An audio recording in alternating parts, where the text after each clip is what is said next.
자, 여러분 안녕하세요. 이번 시간 26년도 3회차 기출문제 시작해 보도록 하겠습니다. 자, 제일 첫 번째 보시다시피 경영혁신과 ERP에 대한 내용이 시작이 되고 있습니다. 자, 우리 빅데이터 처리 과정에 대해서 물어보는 질문인데요. A부터 볼게요. 회계 모듈 법인카드 시스템, 전자세금계산서 시스템에서 비용 관련 데이터를 가져왔대요. 일단 기본적으로 데이터를 수집하고 있는 행태들입니다. 자, 중복거래, 잘못된 입력, 거래처명, 누락된 계정 과목 등을 정리하고 분석 가능한 형태로 변환했다라고 하니까 이건 수집 이후에 우리가 정리를 하는 단계이겠죠. 자, 그런데 C번을 보니까 수집된 데이터를 통합 데이터베이스에 저장하고 관련 부서가 공동으로 사용할 수 있도록 권한을 부여했대요. 자, 기본적으로 1차적으로 이제 내가 자료를 수집을 했다면 그 수집된 데이터를 가지고서 저장하는 행위가 1차적으로 이루어지는 거죠. 그러면 A 다음에 C 이렇게 저장을 하고 저장한 정보들을 가지고서 뭐를 해줘라? 정리해줘라. 자, 그래서 정리하는 단계가 그 다음으로 나오게 됩니다. 자, 분석 결과를 그래프와 대시보드로 표현하는 거. 마지막에 이 배포하는 작업들이죠. 배포하는 작업은 마지막 작업이 되어야 합니다. 자, 부서별 비용 증가율, 거래처별 지급 패턴, 월별 비용 변동 추이를 분석하였다. 뭔가 의미 있는 자료로 뽑아내게 된 거죠. 이렇게 분석이 된 겁니다.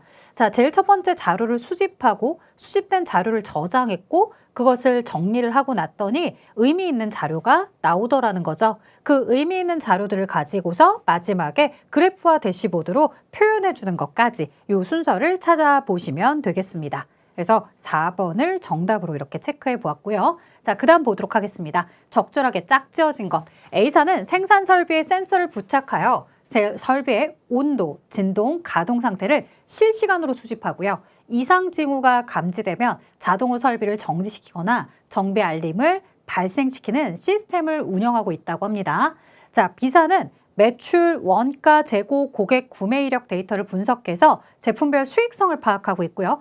향후 매출 추세와 고객 이탈 가능성을 예측을 해서 경영 의사결정에 우리가 사용을 하고 있더라라고 나와 있어요. 자, 그러면 경영 의사결정이다? 이런 내가 알고 있는 경영이라는 비즈니스 같은 것들을 가지고 분석을 진행하고 있네요. 자, 그래서 비즈니스, 애널리틱스 뭐 이렇게도 생각을 해볼 수 있을 것 같고. 자, 그 다음 C사는 회계, 인사, 생산, 물류, 영업부서 각각 관리하던 데이터를 하나의 통합 데이터베이스로 처리한다. 이게 이제 여러분들이 알고 있는 ERP에 대한 설명일 테고, D사는 원재료 공급업체, 제조공장, 물류센터, 판매처 간의 자재 흐름과 납기 일정, 이런 자재 흐름과 납기 일정이다라고 하게 되면은 뭐가 되겠어요? 서플라이 체인 매니지먼트에서 SCM을 여러분들이 생각을 해볼 수가 있겠죠.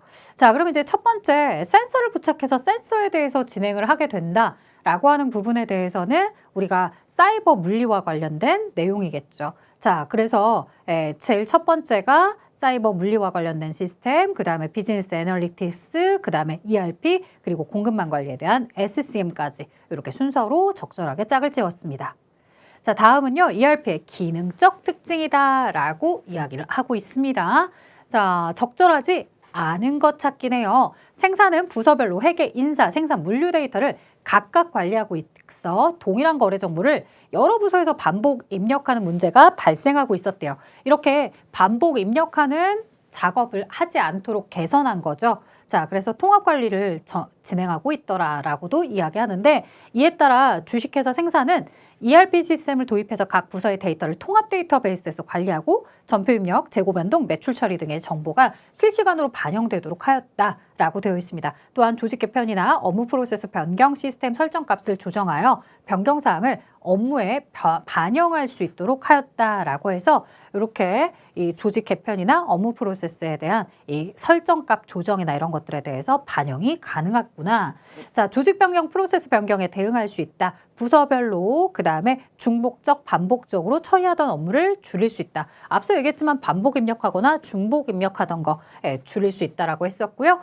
그 다음에 조직에 대한 개편에 대해서도 대응할 수 있도록 이렇게 이야기하고 있었습니다. 자, 부서별로 회계 정보 관리가 가능하며 부서별 시스템 운영에 적합하다라고 했는데 앞서 얘기했지만 우리는 통합 관리를 하기 위해서 통합 데이터베이스를 관리하고 있다라고 했지 부서별 운영에 진행하고 있다라고 하진 않았죠. 자, 실시간으로 데이터 입출력이 이루어져서 신속한 정보 활용이 가능하다라고 나와 있습니다. 자, 그러면 실시간으로 데이터 입출력이 가능하고 신속한 정보의 활용이 가능하구나라고도 생각을 해볼 수도 있을 것 같아요. 자, 그래서 여기 실시간으로 반영되도록 하였다라고 하는 얘기들을 놓치지 않고 잘 걸러내시면 됩니다. 그래서 틀린 거 찾기였기 때문에 3번이 틀렸다. 자, 4번 갑니다. ERP와 CRM 관계에 대한 설명으로 가장 적절하지 않은 거. 이 CRM은 고객 관리죠. ERP와 CRM을 통합을 통해서 비즈니스 프로세스의 투명성과 효율성을 높일 수 있다. 자, 뭐 잘 모른다 하더라도 우리가 나아가고자 하는 방향이 이런 ERP 시스템을 구축하거나 하는 게 뭐예요? 투명하게 효율적으로 관리하고자 하는 거겠죠. 자, CRM은 영업, 마케팅, 고객 서비스 등 맞아요. 고객 대응 활동을 지원하는 프론트 오피스 시스템이에요. 그래서 앞에 나와 있는 거고 반면 ERP는 뒤에서 우리 직원들이 회계, 인사, 생산, 물류 파트에서 업무 지원하는 내용들이겠죠. 자, 그러면 여기 4번이 정답일 텐데 CRM은 조직 구성원이 보유한 지식을 체계화하고 공유하기 위한 지식관리 시스템이다 라고 이렇게 이야기하는데요. 자, 지식 Knowledge Management System, KMS는 지식관리 시스템이다 라고 해야지 CRM으로 표현하면 안 되겠죠. 그래서 지식에 대한 내용이 틀렸더라.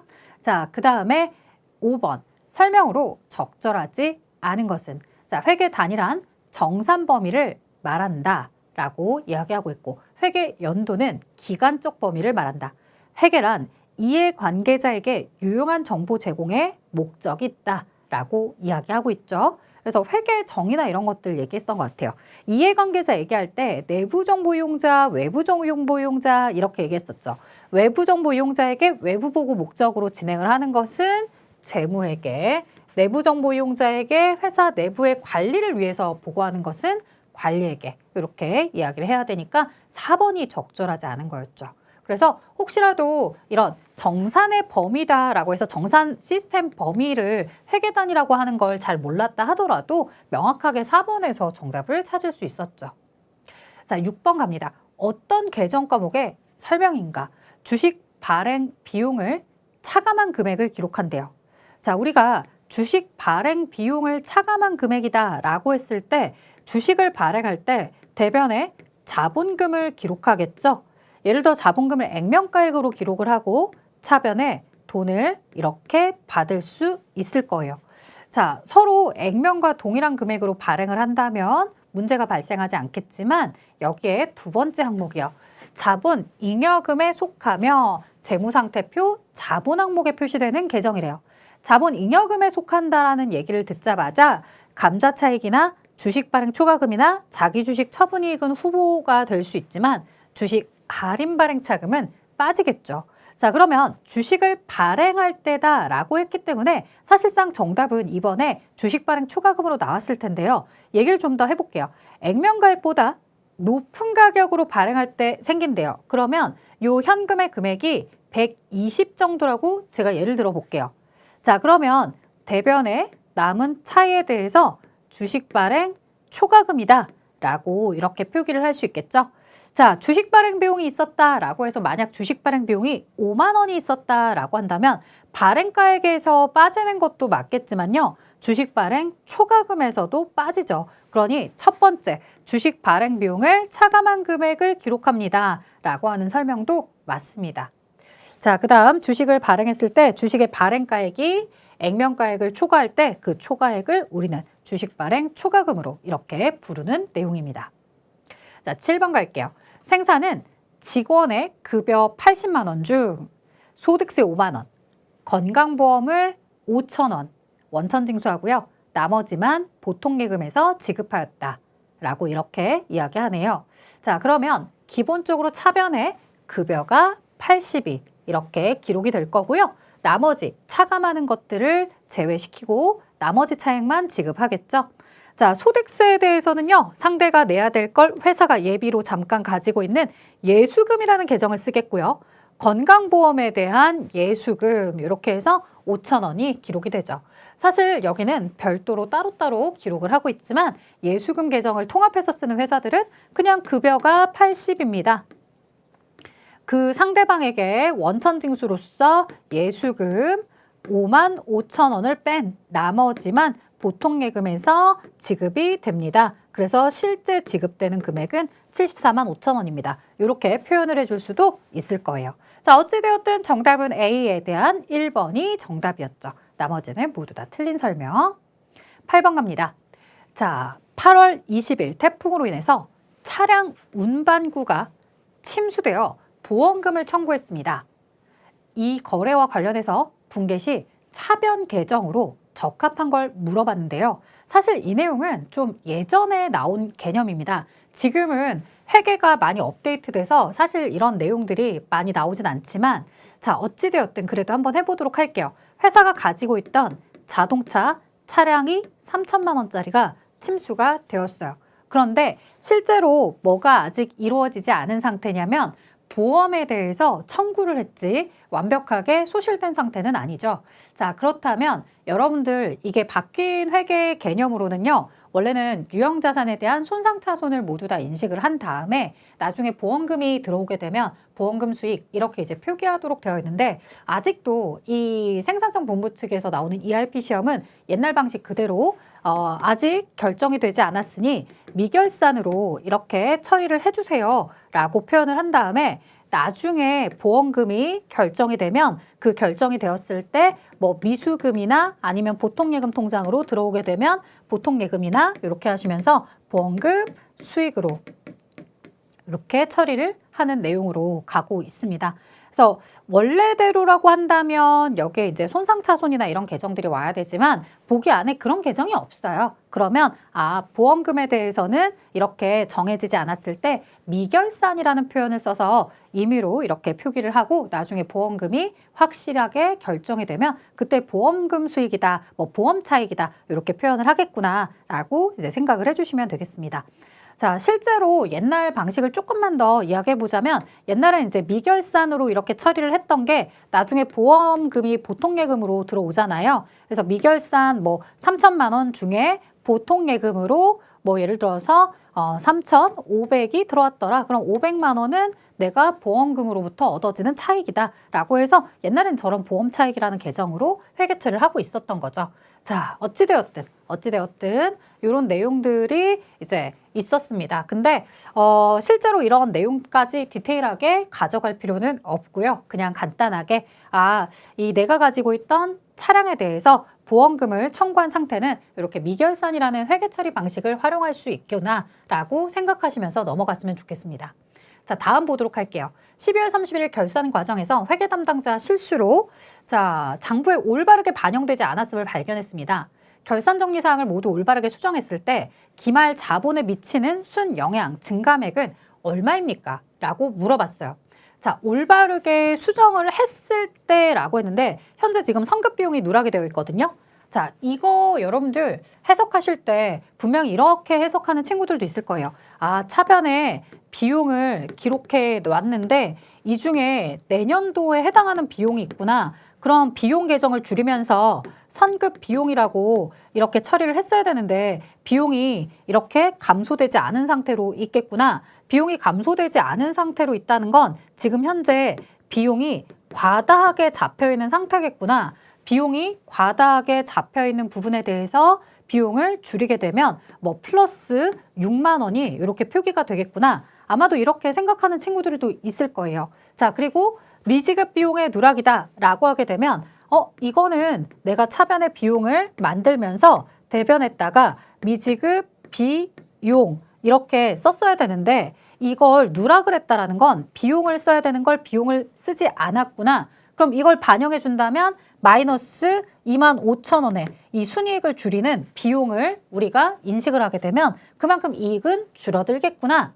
자, 수익의 과대 계상이다 라고 되어 있어요. 그러면 만약 내가 수익에 대해서 이렇게 기록을 하는데 지금 현재 뭐 물건에 대한 대금을 받았을 수도 있고 여러 가지 수익과 관련된 상황이 있겠죠. 근데 여기에다가 원래 기록해야 되는 금액보다 15,000원을 더 인식해놨다는 거죠. 그럼 우리는 어떻게 해야 돼요? 수익에 대해서 15,000원 과대 계상한 만큼은 줄여야 된다는 얘기입니다. 이렇게 수익을 좀 줄여야 되는데 줄이지 않은 상태였으면 올바르게 수정하려면 수익을 줄여야지 이익이 줄어들어야겠구나 라고 생각을 한다는 거죠. 자, 보시다시피요. 플러스 6만 원의 상황도 있는 거고요. 그 다음에 마이너스 해야 되는 상황이 4만 원이죠. 결국에 이 세 가지를 모두 다 통합해서 하게 되면 그래도 이익이 2만 원은 증가하게 될 거야. 올바르게 수정한다면 2만 원이 증가하게 될 거야 라고 대답을 해준다는 거예요.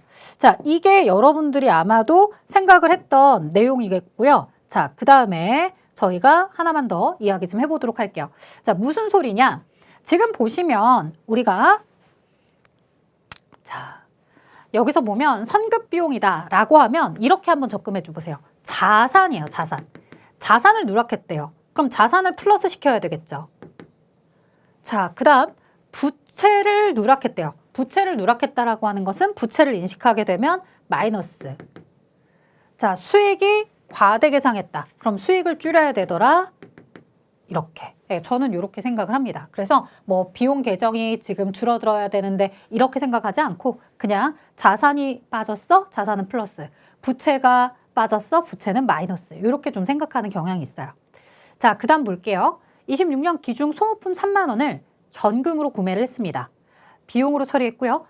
현재 미사용 소모품이 5,000원일 경우 수행해야 될 회계 처리로 적절한 것. 이렇게 물어보네요. 자, 기중 소모품이 3만 원이다 라고 되어 있고 5,000원일 경우 수행해야 되는 거 얘기하고 있는데 자, 그러면 여러분들 우리가 비용으로 처리를 했던 거잖아요. 비용 처리했던 회사들은 차변에 소모품 B 해서 3만 원 이렇게 처리가 되어 있죠. 근데 안 쓴 거, 미사용한 게 5,000원이래요. 그럼 안 쓴 게 5,000원이면 어떻게 하셔야 돼요? 비용 처리했던 것 중에서 남은 건 자산으로 써야 되겠죠. 소모품 5,000원, 비용 처리했던 것 중에 5,000원은 줄여줘야 될 거예요. 그래서 3번이 정답이었어요. 그래서 자산 처리했다라고 하면은 차변의 비용을 인식을 해야 되겠지만 이처럼 비용 처리했던 회사들은 남아있는 만큼에 대해서는 자산으로 보게 되는 거죠. 이렇게 되면 손익계산서에 소모품 B라고 비용으로 처리되는 금액은 25,000원만 처리가 되는 거고 재무상태표에는 사용하지 않은 소모품이라는 자산 5,000원이 기록이 되는 거죠. 자, 만약에 이 문제가 자산으로 처리했었다라고 한다면 자산으로 처리했을 경우에는 차변에 소모품 B 25,000원, 대변에 소모품 25,000원 이렇게 처리를 했었겠죠. 남아있는 걸 제외한 나머지를 모두 비용으로 처리하는 형태로 이렇게 했을 겁니다. 그래서 비용으로 처리했는지 자산으로 처리했는지 그 부분도 조심해줘야 되겠죠. 자, 다음 보겠습니다. 결산일 현재 보유하고 있는 자산에 대한 내용입니다. 단기 금융상품으로 표시될 금액. 자, 조심할 점. 단기 금융상품이라고? 단기 금융상품이라고 하면은 일단 현금 및 현금성 자산 안에 들어가는 항목은 제거하고 나서 생각을 해주셔야 되겠죠. 자, 그래서 여기 보시다시피 보통예금, 당좌수표 탈락입니다. 자, 우리 그 얘기하고 있어요. 현금, 당좌예금, 보통예금, 현금성 자산은 일단 뭐가 될 수 없다? 단기 금융상품이 될 수 없다. 얘들은 모두 묶어서 현금 및 현금성 자산이기 때문에.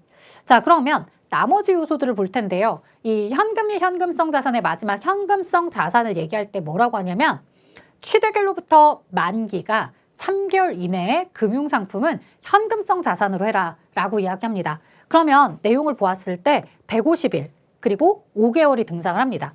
자, 우리가 취득하는 시점이 있으면 이 취득하는 시점부터 3개월 이내, 즉 90일 이내다라고 해서 만기 시점이 이렇게 90일이나 3개월 이내다라고 하면은 요 사이에 있으면 현금성 자산이라고 부르죠. 자, 근데 똑같은 금융상품이어도 이게 1년 이내다. 그럼 요거는 뭐라고 불러요? 요 사이는 단기 금융상품. 만약에 이걸 넘어가면 장기금융상품. 자, 그래서 보시다시피 90일이 넘어갔어요. 150일. 3개월을 초과했다고요. 이 금액은 모두 단기 금융상품이 되는 거죠. 그래서 210. 자, 하여 보기에 210을 답으로 체크합니다. 다음. 자, 굉장히 비슷한 문제인데 이번에 질문은 현금 및 현금성 자산이에요. 보통예금, 당좌수표 두 가지 100만 원. 자, 그런데 나머지도 조심. 180일짜리는 단기금융상품으로 탈락. 하지만 취득 당시 만기가 3개월 이내다라고 하는 양도성 예금증서는 현금성 자산. 따라서 170이 현금 및 현금성 자산이겠죠. 자, 이렇게 보통예금, 당좌예금, 그리고 보시다시피 현금성 자산을 등장시키면서 현금 및 현금성 자산에 대한 내용이 등장을 한 겁니다. 자, 물론 이런 내용들 말고도 이제 여러분들에게 현금에 대한 종류들을 열거해 줄 수도 있겠죠. 뭐 가계수표다, 여행자수표다, 우편한 증서다, 전신한 증서다, 소액한 증서다 이런 여러 가지 내용들, 뭐 배당금 지급 통지서까지 모두 나올 수도 있습니다. 자, 그래서 함께 참고로 여러분들이 잘 기억해 주시면 좋겠습니다. 자, 허나 이 문제에서 앞에 11번과 12번이 맥락을 같이 했을 때 주의사항은 뭐였다? 이 취득한 시점을 기준으로 한다라는 거, 이걸 조심해 주셔야죠. 자, 13번입니다. 기말 결산 시 차입금에 대한 이자 비용 미지급분을 계상하지 않은 상태래요. 당기순이익이 20만 원. 보기와 같이 차입금에 대한 이자 비용을 미지급분을 계상할 경우 당기순이익의 변동. 자, 지금 보시다시피 이자 비용은 15,000원을 지급을 했어요. 하지만 기말 결산할 때 미지급 이자 비용 15,000원에 대해서 계상하지 않은 상태라고요. 이렇게 미지급분을 계상하지 않았다라고 한다면 차변에 이자 비용이고요. 15,000원. 그 다음에 대변에 미지급 비용으로 15,000원이 기록이 되어야 됩니다. 이 15,000원만큼 추가로 처리를 해줘야 되는 거죠. 그러면 당기순이익에다가 미지급 비용에 대한 이 이자 비용을 차감하게 된다면 이만큼 줄어들어야 될 겁니다. 당기순이익은 15,000원만큼 줄어들어야 된다고요. 비용을 인식하는 거죠. 발생주에 따라. 발생주에 따라 비용을 인식하면 손익계산서에 이만큼이 반영이 되고 재무상태표에 부채, 미지급 비용이 들어가겠죠. 자, 다음 14번 가겠습니다. 총평균법으로 상품 재고장을 기록하는 경우 매출 총이익을 물어보네요. 자, 총평균법입니다. 총평균법이다 라고 하게 되면 전체 평균 가격을 하나로 통합해 주는 거죠.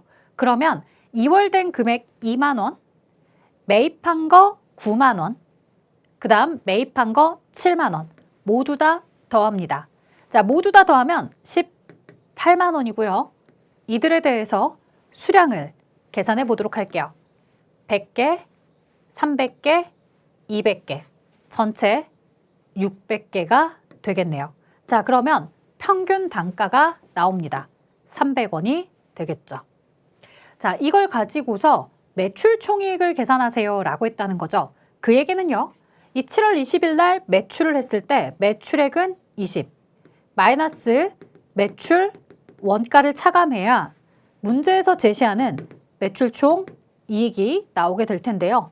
자, 나는 총평균법에 따라서 가격을 300원으로 평균 가격을 만들었어요. 판매된 500개에 대해 300원씩 계산하게 되면 15만 원이 나오게 되겠나요? 자, 이렇게 15만 원이 매출원가로 나온다는 거죠. 자, 항상 조심하셔야 돼요. 보기에 15만 원이 나와 있다고 해서 15만 원을 체크하시면 안 돼요. 우리에게 질문은 매출원가가 아니라 매출 총이익을 물었어요. 따라서 매출액 20 마이너스 매출원가 15는 5만 원에 바로 매출 총이익이 나오게 된다는 거죠. 15번입니다. 취득원가를 물어봤어요. 자, 그런데 조심해야 될 점. 이 유가증권은 바로 매도가능증권이라는 얘기입니다. 이게 왜 주요한 내용이냐라고 했을 때, 자, 매도가능증권은요, 차변에 매입하는 경우에 매도가능증권을 기록하게 될 거고요. 3,000주 곱하기 8,000원. 그럼 38에 24, 2,400만 원.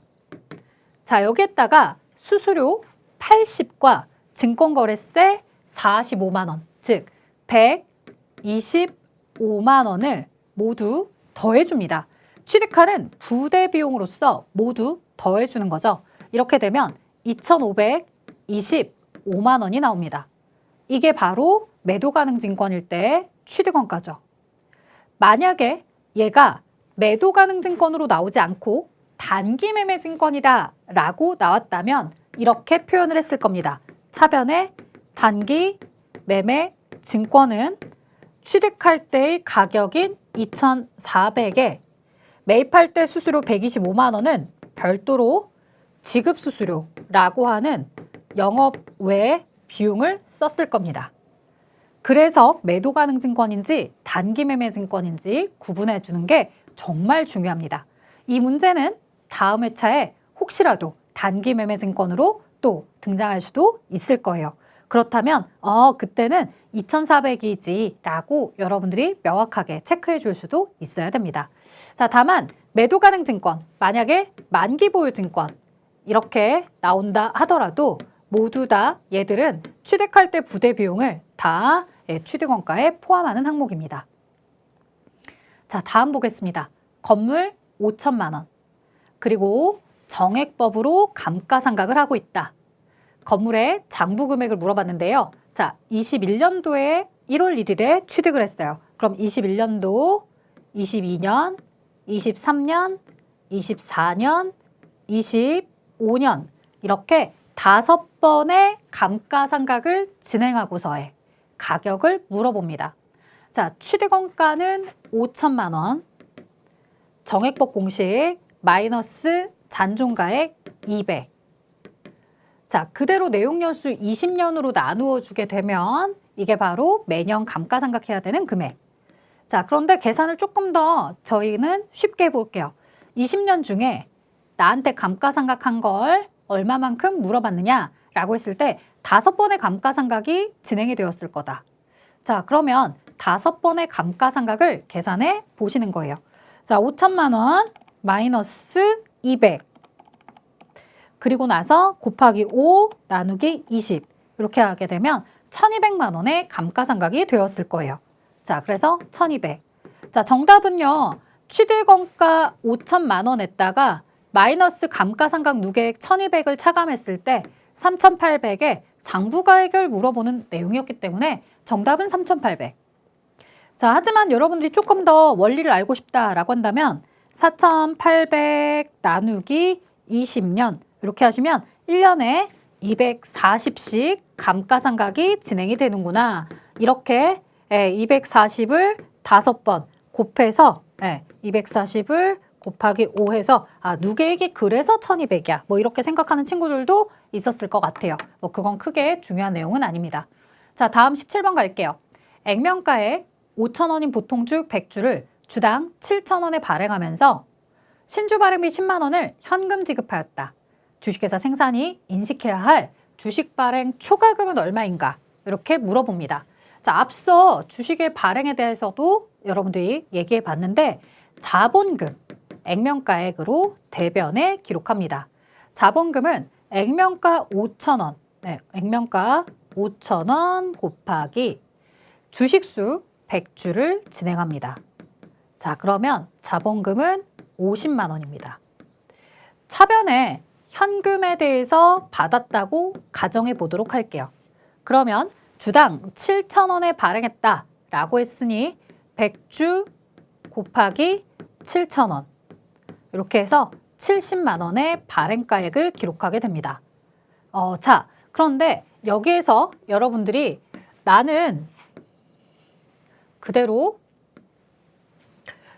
주식 발행비나 이런 것들을 생각하지 못했어 라고 했을 때 그냥 쓰게 되면 주식 발행 초과금이 20만 원이었을 겁니다. 자, 헌데 신주 발행비가 10만 원 있더라는 거죠. 자, 별도로 현금을 지급했다고 해서 꼭 여기다가 현금 이렇게 여러분들이 파악을 할 수 있는 건 아닙니다. 나는 뭘로도 할 수 있냐면 현금 70이 들어오는 줄 알았더니 10만 원이 나갔구나. 그럼 현금은 60이 들어오겠구나. 주식 발행 초과금은 액면가액은 건들면 안 되니까 자본금 그대로 두고 주식 발행 초과금은 10만 원이겠구나. 이렇게도 생각할 수 있는 거죠. 자, 또는 누군가는 이렇게 계산하기도 합니다. 100주 곱하기 7,000원에 마이너스 5,000원 액면가액을 차감하면 이게 주식 발행 초과금이야. 하지만 여기에다가 주식 발행비 지급한 게 있다면 빼. 그러면 나머지가 주식 발행 초과금이야. 뭐 이렇게 파악하는 친구들도 있을 것 같아요. 자, 어찌되었든 정답은 10만 원으로 나오면 됩니다. 자, 또는 누군가는 이렇게 말할 수도 있을 거예요. 아니, 현금으로 지급을 한 게 별도로 지급했을 수도 있잖아요. 라고 생각하는 친구들. 그러면 대변에 자본금 50.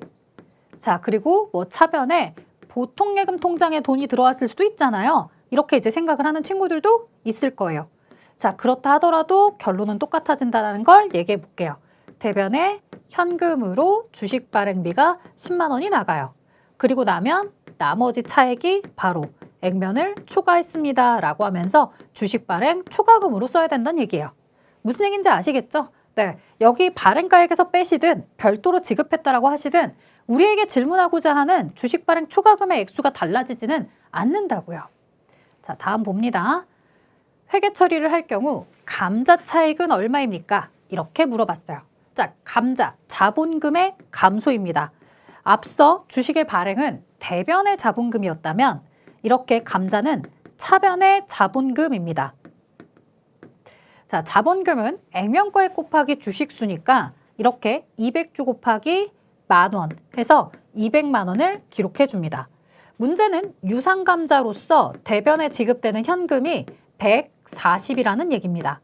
그러면 대변에 60만 원의 차이가 발생하고 있으며 자본금을 감소시키면서 회사가 얻게 되는 이익입니다. 주주들에게 회수하는 것은 200이지만 실제 지급은 140만 지급하고 있으니 이 과정에서 회사는 이익을 얻게 된다라고 해서 60만 원의 감자 차익이며 이 내용은 자본잉여금으로 들어가는 요소죠.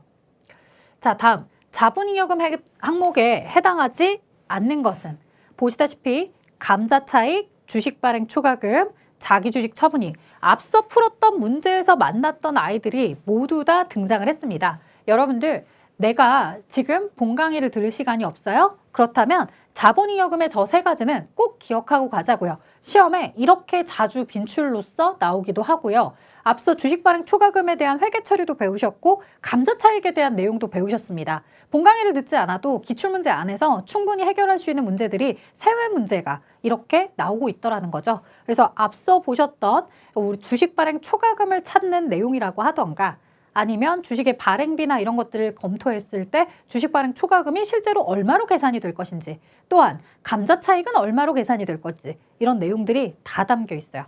자, 그 다음에 미교부 주식 배당금이다 라고 나왔는데 얘는 자본 조정 항목이죠. 자본 조정 항목은 사실 이 마이너스 형태의 계정들이 많습니다. 자본잉여금이 이렇게 플러스 성격이라고 한다면 반대로 감자 차손이라거나 아니면 주식 할인 발행 차금이라고 하던가 또는 자기 주식 처분 손실 이런 것들이 자본 조정 항목으로 들어오죠. 그런데 자본 조정은 이렇게 차감하는 성격만 있는 것이 아니라 플러스하는 미교부 주식 배당금 같은 가산하는 성격의 자본 조정도 있습니다. 그래서 같이 기억을 해주시면 훨씬 더 좋을 것 같아요.